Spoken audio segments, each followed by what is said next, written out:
অভিষেককে আয়না বানিয়ে বা অজুহাত হিসেবে খাড়া করে যারা দল ছাড়ছেন তাদের মুখোশ খুলে দিতে চাইলেন মমতা বন্দ্যোপাধ্যায়। জানিয়ে দিলেন অভিষেক কোনো বাহানা নয়, তিনি বাঘের মতো লড়ছেন। ফের ভাঙন কালীঘাট তৃণমূলে, এবার কালীঘাট তৃণমূল ছাড়লেন মদন মিত্র। সমস্ত পদ থেকেও ইস্তফা দেওয়ার কথা জানিয়েছেন তিনি। 21শে জুলাই শহীদ দিবস উপলক্ষে শর্ত সাপেক্ষে বিড়লা তারামণ্ডলের সামনে সমাবেশ করার অনুমতি পেল কালীঘাট তৃণমূল। সর্বাধিক 3000 মানুষ উপস্থিত থাকতে পারবেন। দম থাকলে ব্রিগেডে যান। 21শে জুলাই নিয়ে কালীঘাট তৃণমূলকে তোপ দিলীপের। বুধবার ইকো পার্কে কর্মীদের সঙ্গে মুড়ি পার্টি দিলীপের।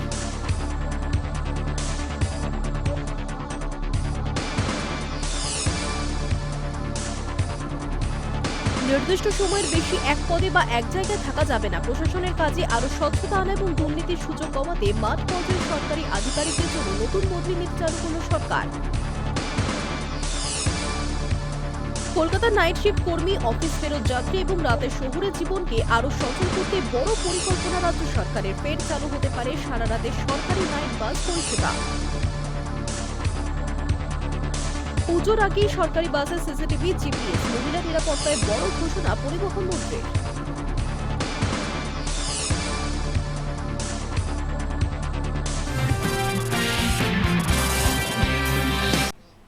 দুধ মানেই পুষ্টি, সুস্বাস্থ্য আর ভরসা, কিন্তু সেই দুধেই যদি মেশানো হয় ডিটারজেন্ট, পাম তেল ও ক্ষতিকর রাসায়নিক, তাহলে তা হয়ে উঠতে পারে নীরব বিষ।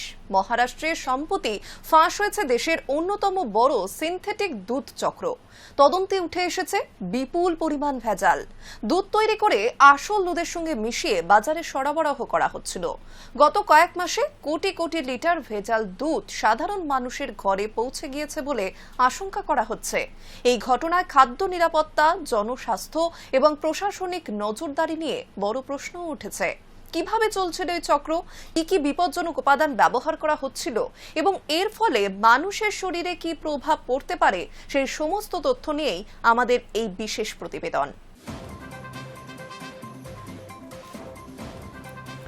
ডেয়ারি প্রোডাক্টে বিষ, মহারাষ্ট্রে ফাঁস দেশের অন্যতম বড় সিনথেটিক দুধ চক্র।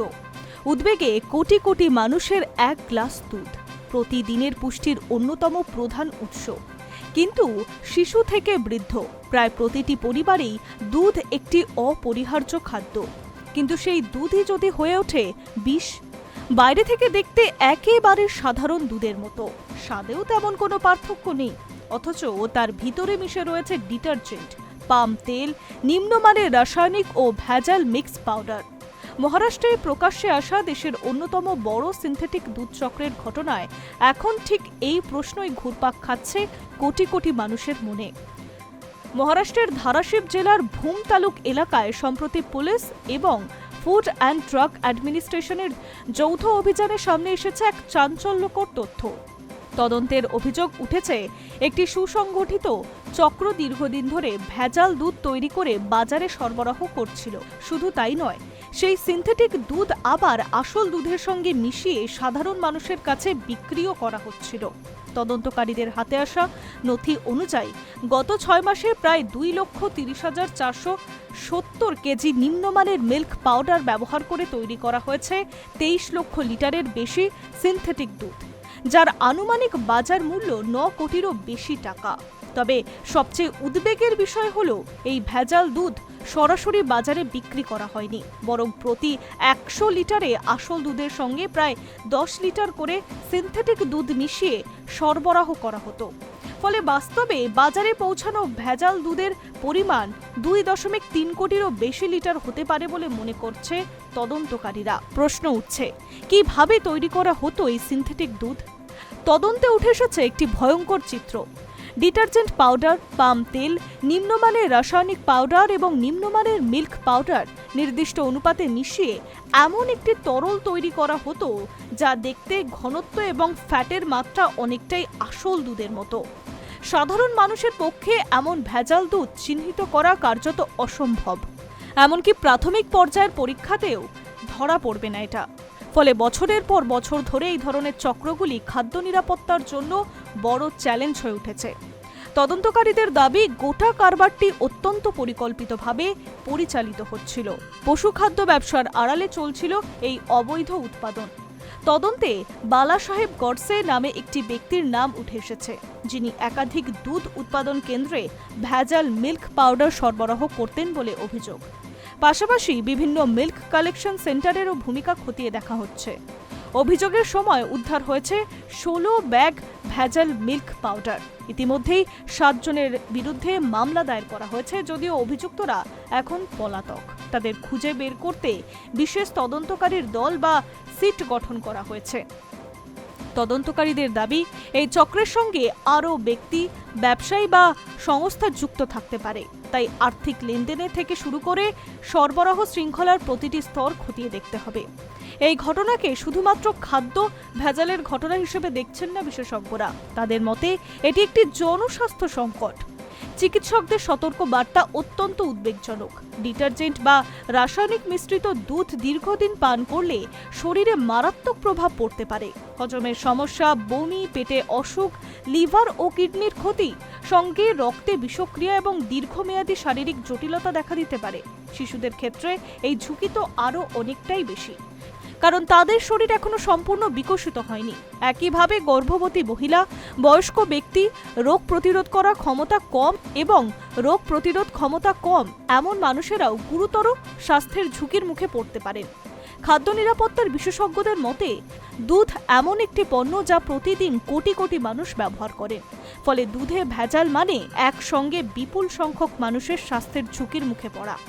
এই ধরনের অপরাধের সামাজিক প্রভাব গভীর। সাধারণ মানুষের মধ্যে খাদ্যপণ্যের ওপরে আস্থা কমে যায় এবং গোটা দুধ শিল্পের ভাবমূর্তিও ক্ষতিগ্রস্ত হয়। ভারতে খাদ্যে ভেজালের ঘটনা নতুন কিছু নয়। বিভিন্ন সময় দুধ, মশলা, তেল, মধু, ঘি এবং মিষ্টিজাত পণ্যের ভেজালের অভিযোগ প্রায়শই সামনে আসতে থাকে।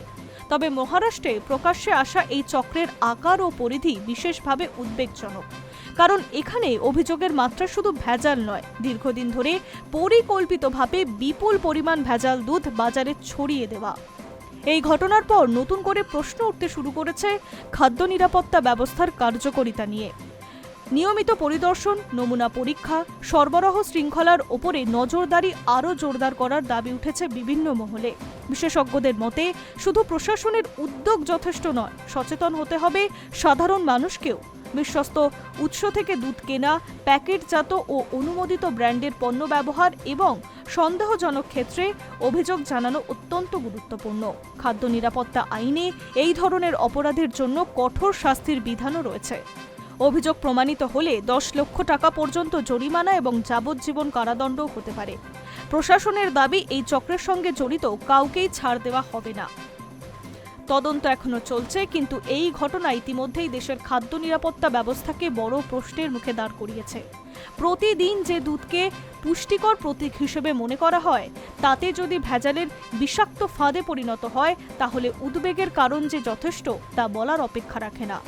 এখন দেখার তদন্ত শেষ পর্যন্ত কোথায় গিয়ে পৌঁছয়, প্রশাসন কতটা কার্যকর ব্যবস্থা নিতে পারে এবং সাধারণ মানুষের আস্থা কত দ্রুত ফিরিয়ে আনা যায়। Hi news network.